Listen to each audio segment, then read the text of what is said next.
if I'm starting in side control to get into the scarf hold, switch my arms, switch my feet, and I should be facing away from him. And so from here to get into knee on belly, switch back, one hand on the shoulder, one hand on the hip, and I have my knee on his stomach, and I drive in. From there to get into mount, both hands on the shoulder, and just on top. So if Blake bumps me to the left, to do the spider hands, I just post out with my left hand, bumps me to the right, post out with my right hand, and if you're doing the shark swim, if I'm pressuring down on him, he's pushing into my chest, and to get rid of the pressure that he has in my chest, I'm just gonna swim through. So if Blake has me in mount and I want to get out, I can do the snake bite escape. So I just need to trap one of his arms in the same side leg, and from there I take my other arm and roll over. So if I want to take Blake's back, I need to get my monkey hooks. So I hook on the inside of his thighs with both of my feet, and to get the seatbelt, I have one arm over, one arm under, and what? Table grip. So from here, I should be able to do the rear naked choke. So whichever arm is on top, I put it under his neck, and the one that's on the bottom, I grab my own elbow, put it behind his head, and I just squeeze. So from open guard, if I want to get into the sticky feet position, I got my feet on Blake's hips, and so if he tries to circle around me, I just stay tight, and I always want him to be in front of me. So from here, I should be able to do the double ankle sweep, and so turn this way just a little bit. So if I have my feet on his hips, I grab his ankles and I push with my feet, pull with my hands, and he should go down. Hard. And so if I want to do the bullfighter pass from here, I grab both of his feet and I just throw him to one side, and I can get into knee on belly or whatever else I'd like. So if Blake has me in mount and I want to get back into my guard, I can hip escape to one side like this and reach around, get into half guard, and then I just do the same thing on the other side. So I turn, do another hip escape, and I should be able to reach around and get back into closed guard. So from closed guard, say I want to sweep past him and I want to get out of this. So if he postures up too far and he starts to lean back, I grab around his shoulder, get up on my hand, and I should be able to hip into him and get back into mount or some type of dominant position. Okay, so from closed guard, we're going to try to get the arm bar here. So his arm that's across from this hand, you grab it underneath the elbow and pulling him down. With your opposite hand, you're reaching around, grabbing the back of his neck, and swinging your left foot over. Now from here, you have it thumb pointing to the ceiling, and you just crank up with your hip until he taps. So let's say Blake has me in a flat arm bar like this where my back is on the mat. If I want to get out, I can do the stack escape. So if I curl my arm in and grab his leg, either over or under, and I swing my legs up to get momentum so that I can sit up, from here I should be able to crush his legs down and pass into side control on the other side. So this is how you get the Americana. So let's do it like this. So you're in side control. You want to get this arm as high as possible, and you can adjust yourself however you need, but you don't want it here because then you can just push pressure here. You're not going to be able to get it. So here as high as possible. Next, I want to take, if he's trying to fight here, take this and push it to the mat. With your left hand, it's going to go underneath, and you're grabbing your wrist here. Now with this, now you can adjust your hip this way, and you want to pull his elbow down to his body and almost like a dirt bike, twist his wrist and pull up at the same time until he taps. So from, and then let's do it. So from here, if I wanted to get out, I can do the Americana bump sweep.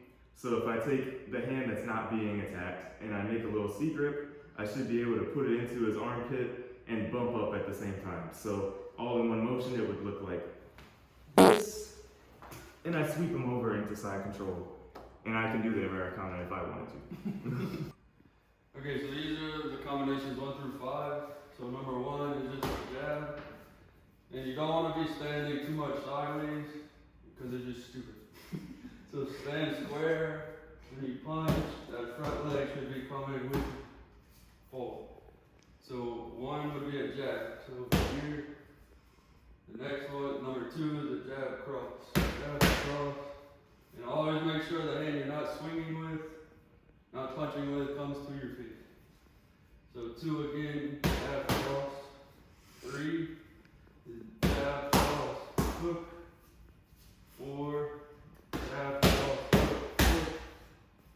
And then 5, jab cross hook. So now we're gonna add the kicks in. So there's the outside calf kick here, and then there's a switch kick to the inside of the thigh. So this is what it looks like when you're doing it with the punching. So 1 here, 1, 2, opposite. 1, 2, 3, 1, 2, 3, 4. 1, 2, 3, 4, 5. Kick. Alright, so next is the rolling hook. So the person holding mitts is going to throw a hook over your head and you have to roll. And I'll explain it right here. So roll. Well, when you get to here, he's going to hold up the 3 so you can throw the hook in here. Then he's going to throw this one. Over this way? This one. Okay. I'm rolling here and it's like this. Okay. Now when you go the opposite way, so roll, throw the hook here, throw the full. So this is what it looks like fast. So this one, boom, here, kick. Okay, so now we're gonna demonstrate the teep kick. So when you throw the teep with your back foot, you don't have to take a step or anything, you just throw it from where you're standing. So it looks like this. Boom. If you want to throw it with your lead foot, you take a step forward, then kick that. And then Ryan's going to demonstrate the sweep and how to defend the teep kick.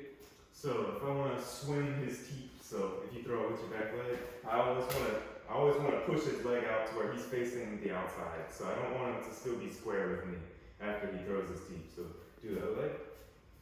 So always to the outside, spinning him around to where almost his back is facing me. The reason for that is if I throw it and he switch it inside, I'm still here and you throw a shot to the feet, knock him off. Alright, so now we're going to demonstrate how to check kicks and block kicks. So if I throw a calf kick to this outside, Ryan's going to pick his leg up, the lead leg or whichever leg I'm kicking, and turn his shin bone to my shin. And that's how you block the outside one, because it's going to hurt both of us. So if I switch kick to the inside, it's the same thing, you're just turning your leg to the inside. So this is what it looks like here, switch kick to again, and then to block a body kick. So if I throw it to this side,